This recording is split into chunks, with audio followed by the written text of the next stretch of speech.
Okay, we're down to our last one. I don't know if you want to reposition. I'm just trying to get it so Cam can see some of us.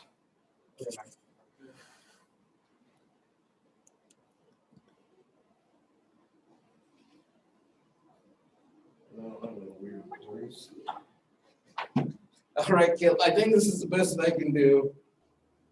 Am I even in the picture? Your shoulder is. Your arm is.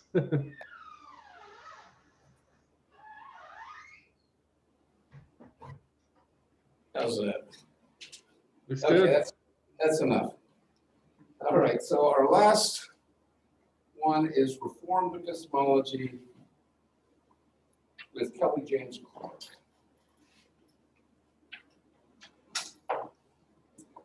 Did anyone have anything from, I don't have anything for a few pages. So anything, how about someone want to give a brief summary of this position?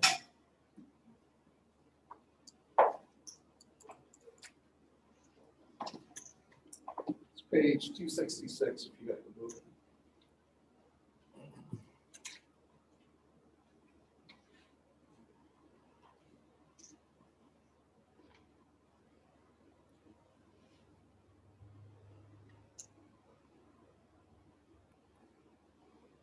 I don't have anything till page 270. Will someone read and project the first full paragraph that starts the demand and read that all the way to without evidence or arguments on the next page? On page 270, the first full paragraph, the I do demand. have another comment for that. Oh, you do? Yeah. Go So for it. that, one thing that he does do, and I think, well, is that all the people that point out or say that you can't trust the Bible, right? He's like, he says here, for all I know, all of the map makers have conspired to believe this about the existence of Broadway and even South America. Since I have been to relatively few countries around the world, I must believe in the existence of these countries, right? So, I mean, if you hold that everything has to be proved to a certain degree, then, I mean, if you hold the Bible and God must be proved to that kind of degree, everything needs to be proved to that kind of degree, which then what can you actually know?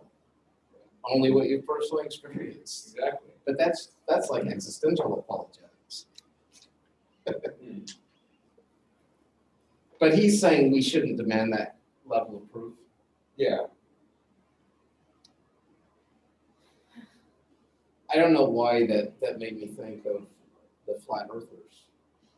And I would love for you guys to do the flat earth challenge with me. I actually joined the Flat Earth Society because I wanted to learn their arguments. And on Facebook, there's a bunch of groups. And I don't troll or anything. I honestly want to understand their arguments because I personally see a strong parallel between flat earthers and young earth creationists. Both don't care what the majority scientific view is. I don't know about conspiracy theory among young earthers, but among flat earthers, anything from NASA is immediately just thrown out because they're just a government-funded way to dupe us and keep us in control. And so it's really fun. So what I've been trying to do is come up with arguments from a ground level perspective that you could use to demonstrate that the Earth isn't flat. And guess what? There's not a lot of arguments. What about just looking out across the horizon? What would they say? Like, because it looks like it's going down and that it is curved. From the ground level? I guess not. No.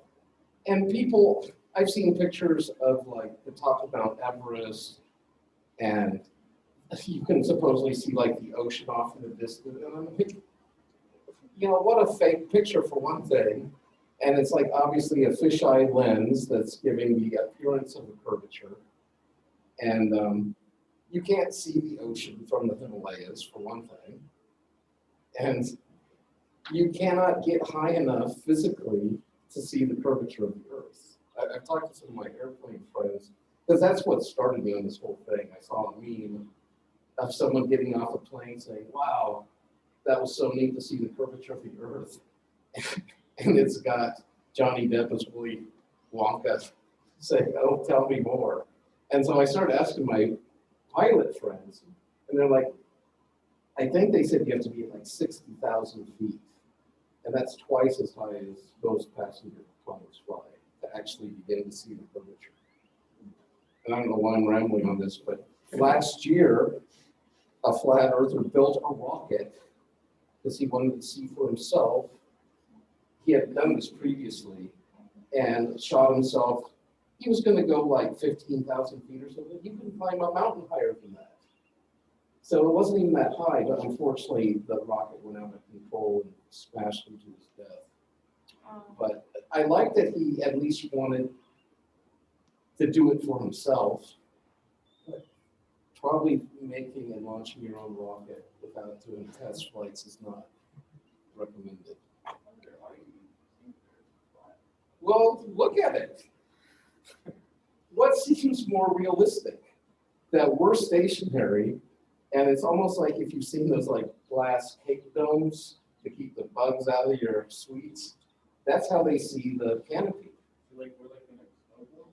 Yeah, we're like this flat disk, and then the heavens are in this dome above us, and that's what's moving is the dome.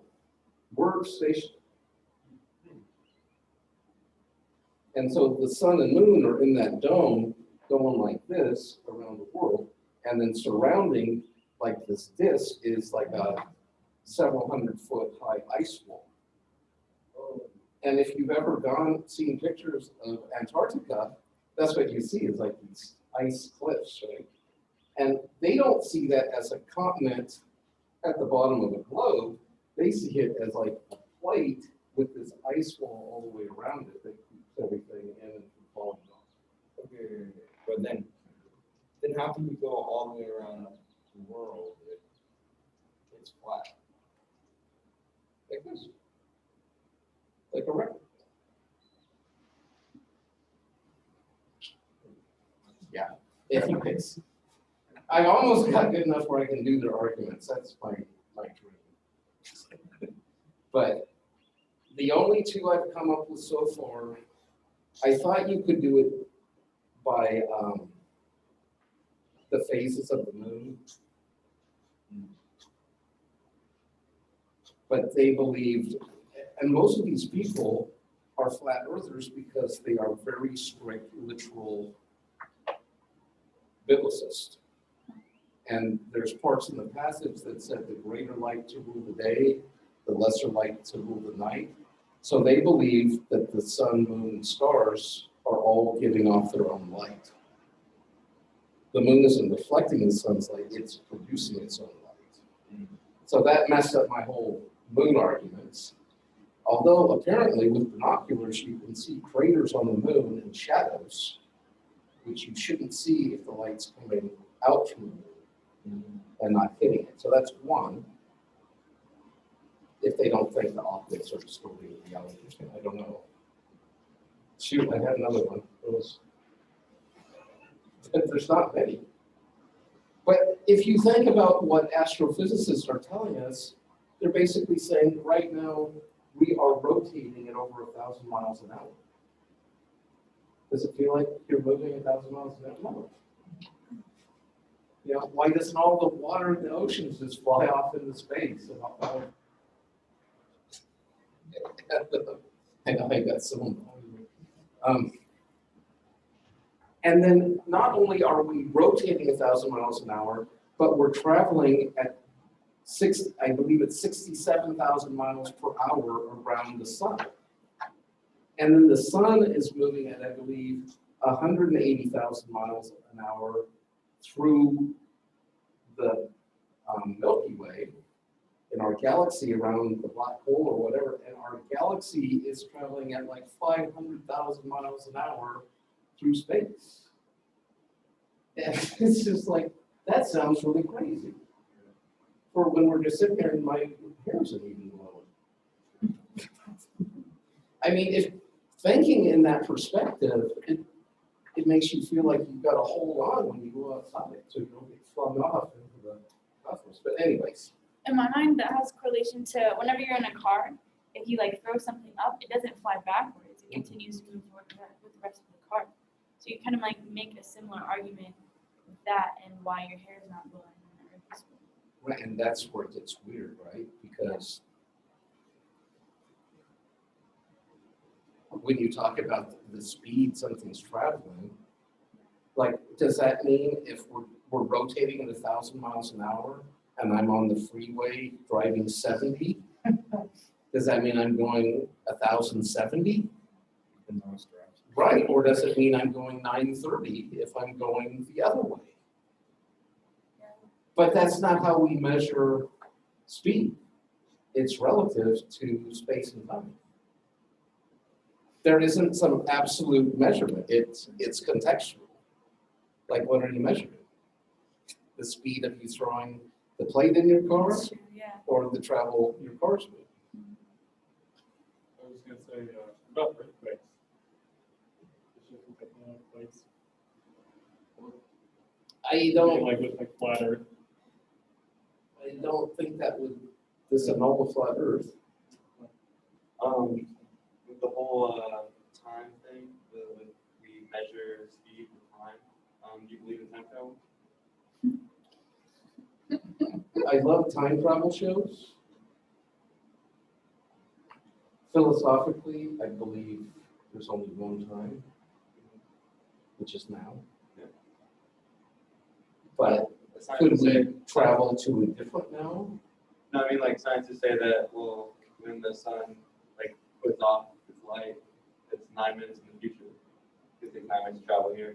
So technically, if you're able to have a vehicle fast enough to travel back in time, you could get there before that light actually hit. Yeah. And you go back in time. Ooh. Yeah. That reminds me of something. Although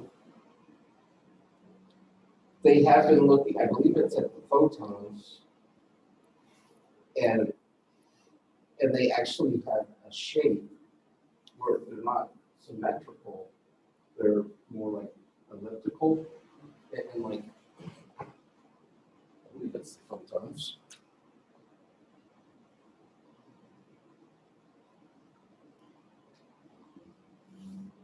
And some of them think that this has to do with only allowing travel in one way and that you can't go back the other way. But that's a really recent discovery. I always love the paradoxes of time travel. I eat up those kind of sci-fi shows. All right, let's get back to, wow, that was quite a detour. Sorry about that. Will someone read that page 270, first full paragraph for me, the demand for evidence? Yeah, sure. Second, just to like to the end of the paragraph arguments, or No, to the next page where it says without evidence or argument. okay, sure. The demand for evidence simply cannot be met in a large number of cases with the cognitive equipment we possess. No one, as mentioned above, has ever been able to prove the existence of other persons. No one has ever been able to prove that we were not created 5 minutes ago with our memories intact. Just hold on a sec. Did you guys know that? It's so crazy and frustrating to realize, even if you follow Descartes' cogito ergo sum, I think therefore I am, you only got you. You don't have anybody else. They could all just be figments of your imagination. You don't even know if you have a body, you're just a thinking thing. Me, myself, and I, some people would say. What about it? Oh, I just think like, because like, if everything is a figment of our imagination, like, me, myself, and I, and 3 people. I don't know. Sorry. I'm just trying to avoid things. I'm talking about other things. Okay, so no one has been able to prove the reality of the past or that in the future the sun will rise. This list could go on and on. There is a limit to the things that human beings can prove. A great deal of what we believe is based on faith, not on evidence or arguments. I use the term faith here, but I think it is misleading. I don't mean to oppose faith to knowledge in these instances. For surely we know that the earth is more than 5 minutes old and that the sun will rise tomorrow, except perhaps in cloudy grand clouds. And that Paul converted to Christianity and lost others through his past, etc., etc., etc. In these cases, we know lots of things, but we cannot prove them. We have to trust or rely on the cognitive faculties that produce these beliefs. We rely on Just one sec. He's awful comfortable using belief and knowledge as synonyms, which I am not. Okay. We rely on our memory to produce memory beliefs. I remember having coffee with my breakfast this morning. We rely on an inductive faculty to produce belief about the veracity of natural laws. If I let go of this book, it will fall on the ground. We rely on our cognitive faculties when we believe that there are other persons, there is a past, there is a world within our mind, or what other people tell us. We can't help but trust our cognitive faculties. It is easy to see why. Suppose we were required to offer evidence or arguments for all of our beliefs. If we offer statements 1 to 4 as evidence for 5, we would have to offer arguments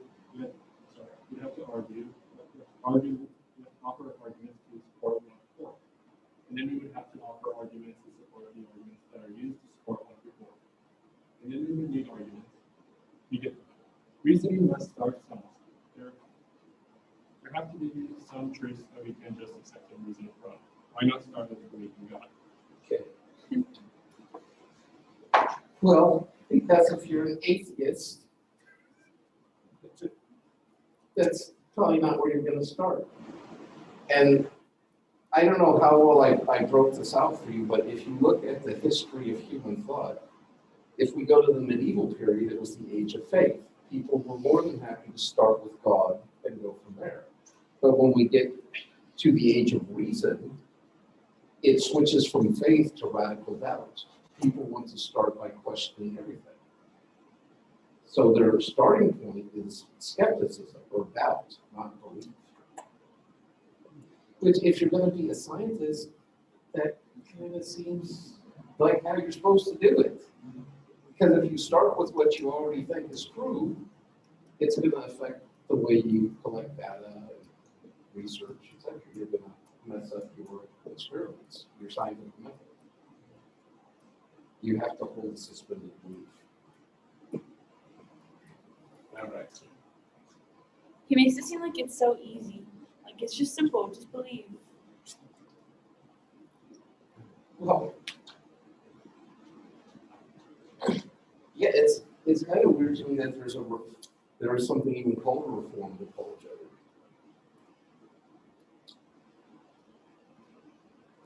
On page 272, he goes back to Romans 1.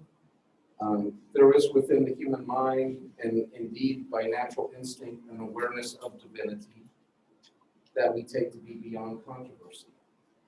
To prevent anyone from taking refuge in the pretense of ignorance, God himself has implanted in all men certain knowledge of his divine majesty.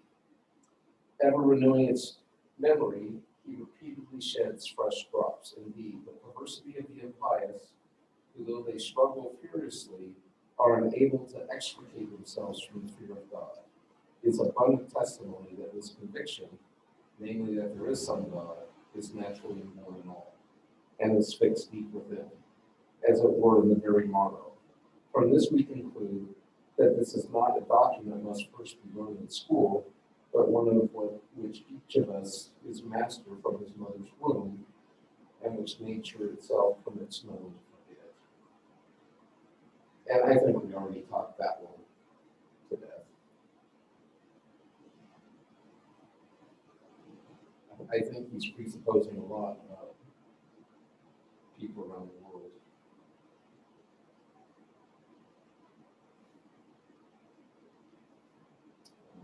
It goes down.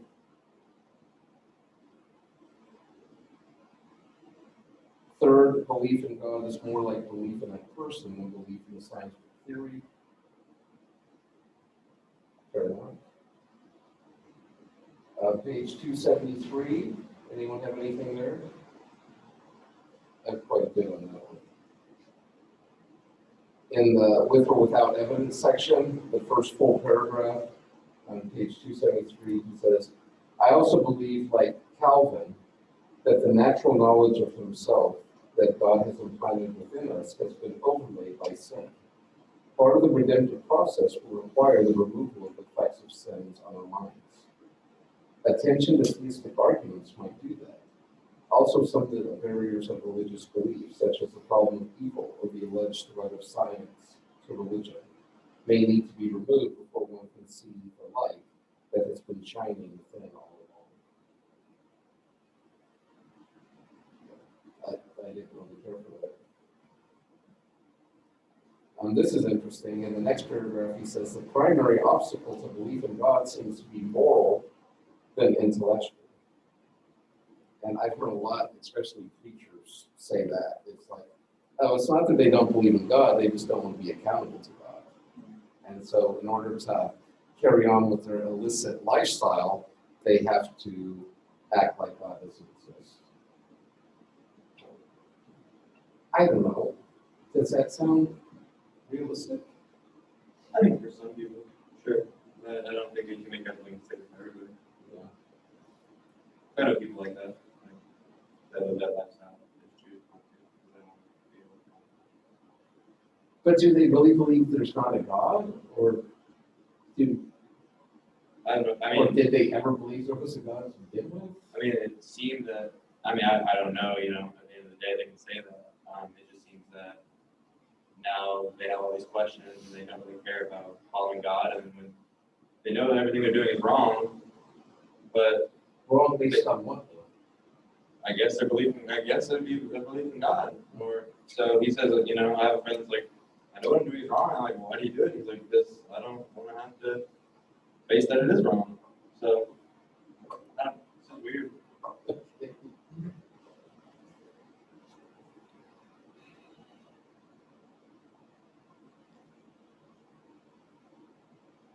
And then he goes down to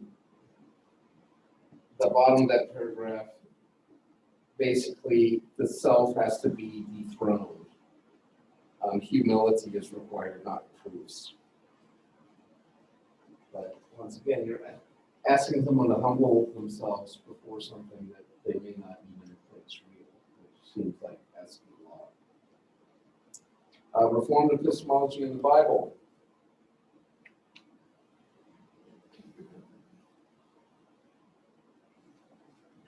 What is the biblical or theological basis for reformed epistemology? Not much, I'm afraid, but I believe that Scripture woefully undetermines most any philosophical position. By underdetermines, I mean that there is not sufficient inescapable evidence to lead us invariably to one conclusion or another. There is some data, but the data are consistent with a wide variety of different theories. Is God inside or outside time? Simple or complex? Does God suffer or is he impassible? Can God change the past? These and countless other positions affirmed by one group of Christians and just as enthusiastically rejected by others are simply not sufficient, well supported by scriptural evidence to make a universally coercive case for them. Likewise, a coercive case from Scripture cannot be made for one's apologetic approach. There is simply not enough unambiguous evidence from Scripture to support evidentialism, presuppositionalism, or reformed epistemology as the biblical view. And then the last paragraph on page 274, on the other hand, Scripture itself simply starts with God. In the beginning, God created. And that's a good point. The Bible doesn't ever try to prove the existence of God. It just starts with that as its premise. In the beginning, God. So I don't know if that's something you should take as your template, but there were certainly plenty of intelligent people. But what the Bible does do, there's lots of arguments on which is the true God or which is the greatest God. And remember who the Bible is being written to and when. And there's not a whole lot of atheists around. You have a lot of polytheists, a lot of different beliefs in different gods. It's kind of like a God off. In the Old Testament, it's like Yahweh versus all comers. And you kind of see that progression from Genesis where he's like this creator primal force to where God God is presented then as kind of like a lawgiver, a shepherd, a king, and then eventually in the New Testament as like a man, as a suffering servant, gentle, humble, lowly, fascinating. But so I guess you could, but even there, it's not, they're not having theological or apologetic arguments. It's like a power off, right? God's bringing plagues. He's fighting for Israel. The other gods supposedly fighting for their people. And that was part of the MO of today. When you conquered a people group, you also conquered their gods.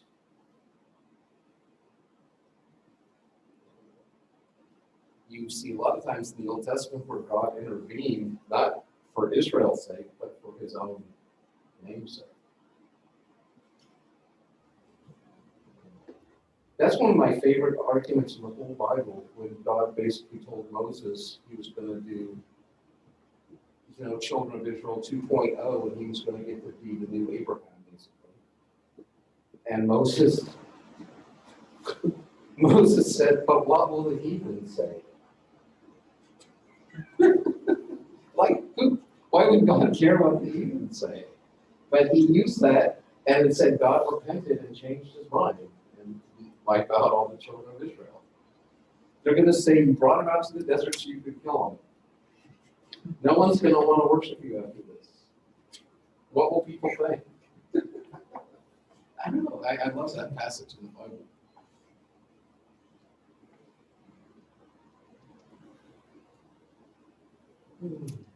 All right, 275, last paragraph. Will someone read that for me?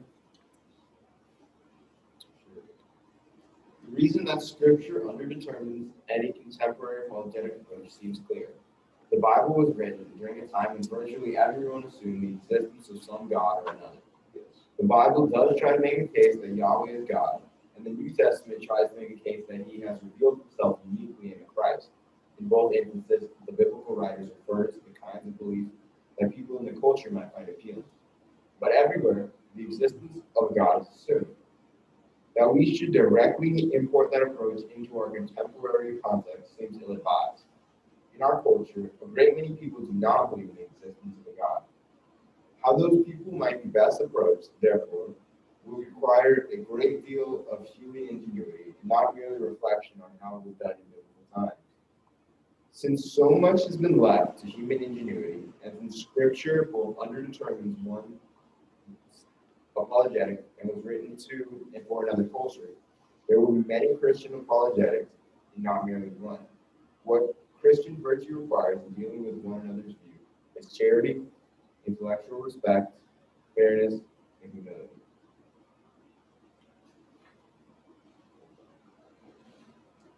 Yeah, the word seasoned with salt. I agree. Charity, respect, fairness, humility. And if that's not part of your apologetic, I think you're missing something. And it's just ego, pride, all over again. Even if you win the arguments, you're not going to win their heart or soul. Okay, postmodernism, page 276. And this will be a nice segue, because this is where we're headed after this book. I'm going to give you a little talk on postmodernism, and since that's kind of where we're living. I shall, skipping lightly over the history of modern philosophy, define postmodernism against the backdrop of modern philosophy. The early modern world was in intellectual turmoil, awaiting a rational decision, procedure, by a Descartes, a Locke, or a Kant. In science, politics, and religion, revolutions were rife, and the time ripe for a method of rational discernment. Although it is impossible to set a precise modus operandi for the modern philosopher, there are some shared concern among its key players. Foremost among those concerns was the quest for both certainty and rational consensus. Descartes writes, I will follow the same path I took yesterday, putting aside everything which admits of the least doubt, as if I had discovered it to be absolutely false. And this was his whole radical doubt thing. If he could have any doubt, he wasn't going to hold on to that as being like foundational for his knowledge. But it boiled down to the only thing he could be sure of was that he was a thinking thing. And then he built things off of that. But those might be a little of a stretch. Okay. Locke was likewise devoted to certainty. I should only show how men, barely by the use of their natural faculties, may attain to all the knowledge they have without the help of any innate impressions. And if you remember, Locke's whole thing is he believed we were born with this tabula rasa, this blank slate, just like the whiteboard behind me. And then as things from the world impress themselves upon you through your senses, you begin to collect them, and then you can use your reason to rearrange them in new ways. But all reality is out there being imprinted upon your mind. You're not starting with any innate knowledge, which I believe that has been debunked in my lifetime with Noam Chomsky. He proposed a theory called universal grammar, which he proclaims all humans instinctively know how to create language. And even if you were a human born feral somewhere without humans to enculturate you, you would create your own language because we use language to think. Even if you're not talking, you're still using language to interface with the world. Fascinating. And he says that's hardwired. That's part of being human, language.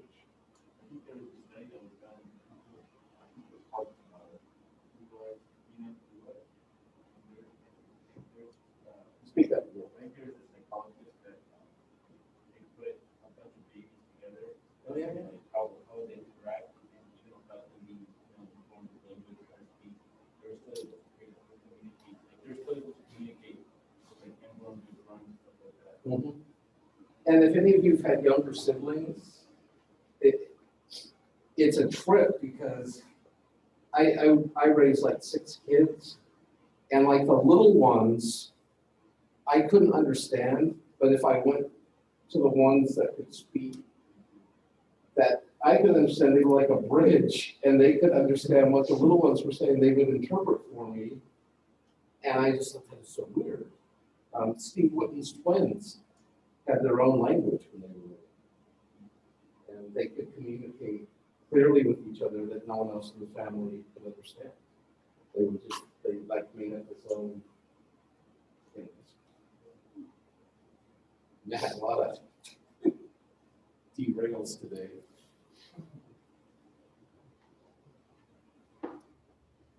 Oh, I'm afraid what he's going to say about Kant.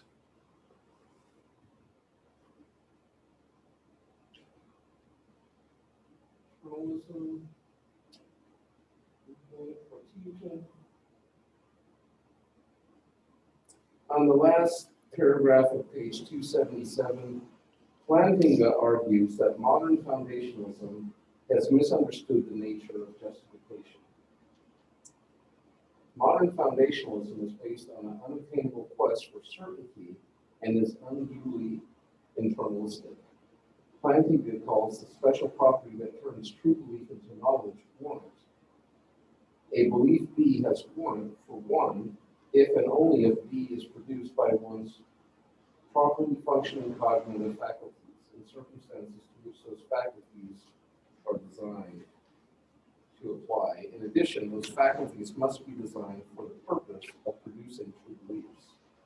So, for instance, my belief that there is a computer screen in front of me is warranted if it is produced by my properly functioning perceptual faculties and not by weariness or dreaming. And if no one is tricking me, say by having removed my computer and placed it with an exact pane in my computer, they have messed up my cognitive environment. And surely my perceptual faculties have been designed by God for the purpose of producing true beliefs. I've stated this succinctly, roughly, partially, without nuance. Well, I don't know how he was able to just drag God into it.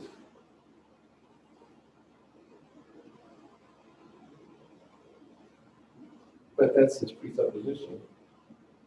Okay, let's go down to postmodern apologetics. How might a reformed epistemologist defend her faith in our postmodern world? Here I shall primarily speak of belief in God, belief in the omnipotent, omniscient, holy, good creator of the universe. I do not have a well worked out strategy for defending Christian belief, although I suspect that the strategy I suggest can be extended to Christian belief. Indeed, because of the intrinsic difficulties of Christian belief, I am dubious of any evidentialist approach. We're at the bottom of page 278. According to the theory of warrant developed above, a person has a warranted belief in God if her belief in God is produced by her properly functioning cognitive faculties in circumstances to which those faculties are designed to apply. I mentioned above that it appears that we do have a faculty that produces belief in God in us in appropriate circumstances. This faculty, more often than not, produces belief in God immediately without the support of theistic argument. This does not mean that belief in God is not grounded in experience or that it cannot be based on such an argument. But if we do have such a cognitive faculty and it produces belief in God in the appropriate circumstances, then belief in God is warranted if it is not based on the argument. And I think what he's trying to get at, and I've noticed this among many people, even my agnostic friends, maybe not my atheist friends because they have a point to maintain, but at least among my agnostic friends, I can't tell you how many times we've been out in the wilderness looking at creation or looking up at the starry nights, and I'm not doing apologetics or anything, and I'll just make a statement and be like, wow, it just makes you kind of wonder, doesn't it? And I'm like, wonder about what? And they're like, wonder like who made all this, or there must be something else. There must be, and I'm just like, wow, you're getting all that from just being out here? And they are. I've had surfer friends say the same thing.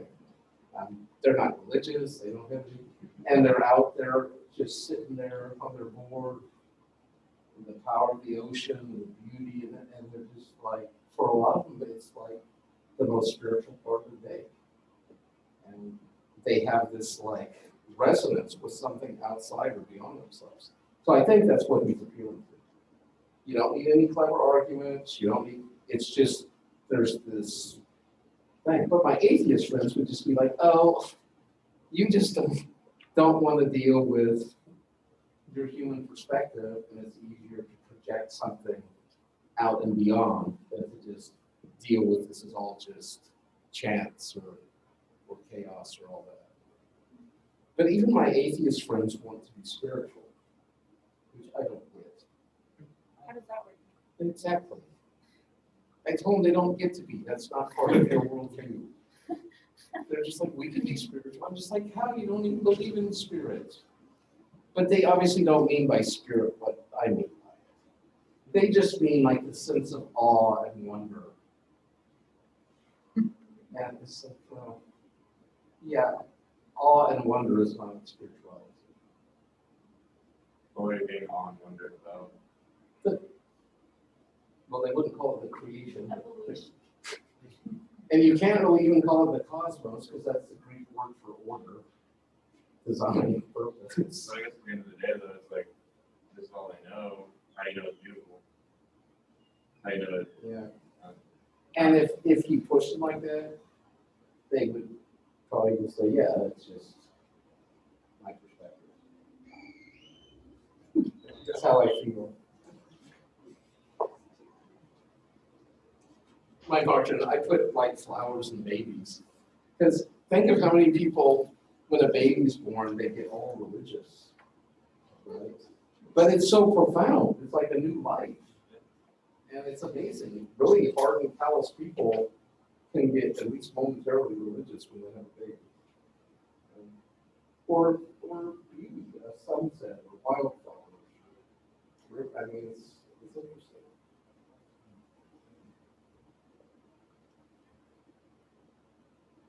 Oh yeah, he goes on to say, so one strategy is to encourage unbelievers to get out into the mountains. I agree. All right. Oh, and it's not just beautiful things too. It's people will also have spiritual sentimentalities when there's great tragedy, plagues, death, loss. A lot of people will start asking religious questions at those times. So it's not just the good times, it's also the bad. On page 280, the first full paragraph, if apologetics is helping someone to see or experience God, then one part of apologetics will be assisting people in the removal of barriers to belief. We can help some of the scales fall. This is often called negative apologetics. The attempt to remove intellectual obstacles to faith. Here in our day and age, the primary issues are the problem of evil, science and religion, and the hermeneutics of suspicion. Well, we already talked about problem of evil. We briefly talked about science and religion. We can do more of that. I'm not sure what the hermeneutics of suspicion is. I wonder if that's just like the skepticism that comes with our age. Yeah, Jordan Peterson is. Yes. Have you heard listen to any the new stuff he's putting out? Nothing new. Oh, yeah, he's always, he's not really a Christian. Well, I mean, I don't know, right? I shouldn't do that. No, he's quite adamantly not a Christian. But yeah, so he was in his podcast and was very moved by the thought and idea of Christ. You like the idea of Christ? No, so it's it seems like it's been something he's been struggling with. This idea that the objective world meeting a narrative world, and he says that it seems that is Christ. Christ is the fulfillment of that, and so he's he was basically saying that he was scared because that seems so not plausible, but it kind of makes sense. And so I don't know, it just kind of made me think when he said the scale falling from the eyes, and somebody that's not fully there, but is very moved by this idea and is struggling with it. Who is this? Jordan Peterson, he got his publicity from, he made some comments about transgender language 4 or 5 years ago, and he's actually a very smart, brilliant man, psychologist. He's very conservative though, and so he's got a lot of evangelical followers, even though he's quite clearly not a theist. Yeah. But they like his positions he takes because he's siding with them on a lot of social issues. I know previously he viewed the Bible more as a good book or something. The story was good, but not that he actually believed in it. It probably had some good ethics and Yeah. wisdom, but let's not get carried away. It's weird though, because then you actually sit down and really listen to what he says though, and it's you gotta be going back and forth. It's not just it's just a book with good morals and beliefs. He struggles with it, very much so. I think he was struggling, he said, well, then all of the work I've done, researching all the science and arguments, I don't know, getting into the evidentialism, all that is waste if I believe that Christ, the narrative world, is actually real. So that he got really scared when he was mentioning that. Yeah, well, I hope you can see that it was a waste. Yeah. I mean, he's obviously very intelligent and articulate. And I don't know that you asked me my opinion, but I don't like his tone. And I think he's super caustic and not very kind to those that disagree with him. Very unchristian. And it bothers me that so many Christians love it. And I think they love it because they like the tone and how he beats up on people that disagree with him. And I don't think that's the true spirit. And I get all the people ask me, what do you think Jordan Peterson did? Please. Christian people. It's always Christian people. Because they want another champion in their corner. And I'm just he's not on your team. He just aligns with a lot of your beliefs or values. Which is possible without being a Christian. he does define what he means by hermeneutics Oh, good. of suspicion in the next paragraph. Okay. You want to read that first? By the latter, I mean the hermeneutical critiques of religious belief offered by Marx, Nietzsche, and Freud. They peer into the dark underbelly of belief and find ignoble motives. In displaying these motives, the desire for power, the need for a father figure, the fear of death, justification of one's socio-economic stature, they seek to undermine religious belief. I believe that the hermeneutics of suspicion provide a much needed corrective to our natural tendency towards spiritual pride. But nonetheless, people still need to be shown that this secular trinity has not proven that God does not exist or that it is irrational to believe in God. Okay. Fair enough. That's great. Actually, he was much kinder than I was expecting. Do you remember Marx's critique of religion? His famous little religion is the opiate of the masses. And I don't even think he meant that as a slam. I think he meant it more as compassion. Like, of course you need religion. Your life is so miserable, it's like takes the edge off. That's how I think he meant it. He was an atheist, but I don't think he was, and he saw the manipulation, he saw how the czars and the Orthodox Church were just like this in their oppression of the people. And he's like, yeah, but if you can go home and at least know it's going to be better than sweet by and by, it can at least maybe help you get through the day. And then, of course, Nietzsche was famous little God is dead. And I believe he also, well, I don't know if I don't really even want to call him an atheist because he's so anti-Christian. He's more of an anti-Christ. But by God is dead, I think he was coming more from an atheistic perspective and pointing out, look at the way Christian Europe is living. You live as if God is dead, and we have killed him. And now you're going to have to figure out how to be moral and ethical and noble on your own without someone telling you the do's and the don'ts. So it wasn't a relief that God is dead, and now we're all free to do whatever we want. It was a horror to him that now the responsibility falls on us. We have to decide. And then Freud, of course, it's a projection of like a father figure into the heavens to fill that need we all have to be loved and protected and cared for.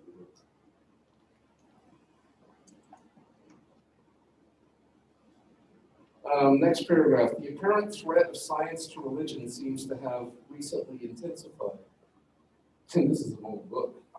Richard Dawkins, whose new appointment at Oxford seems to have carried with it the charge to critique religious faith, has stated that Charles Darwin made it possible to be an intellectually fulfilled atheist. Concerning evolution, Daniel Dennett contends that those who doubt the evolutionary theory explains the origin of species are inexcusably ignorant and suggests that such people should be locked up. There are at least three opinions for the thinking Christian apologists. One is to resist evolutionary theory, another is to remain agnostic about the truth of evolutionary theory, and another is to embrace it. The latter option is often difficult for conservative Christians because it seems to remove God from the creative process entirely. God is rendered superfluous, but Christians have progressively embraced the notion that the manner in which God acts might be explained naturalistically. We might thank God for the rain, yet recognize that its antecedent causes are various high and low pressure systems. God might use the sun to cause the corn to grow, but neither the corn nor the rain require God as their immediate causes. Yet God may nonetheless be the ultimate cause. The same may be true of the origin of species. Okay. That is true about, like, I think they call them the four horsemen of new atheism. So you had like Dawkins and Dennett and Sam Harris. I forget who the other one. Maybe the other one was Hitchens, who we already saw, Christopher Hitchens. And they're not just atheists, but especially Dawkins and Harris will go so far to basically say, if you believe in all that Christian stuff in the Bible, you're like mentally ill and you need therapy. And it's like child abuse to raise your children in that kind of fantasy.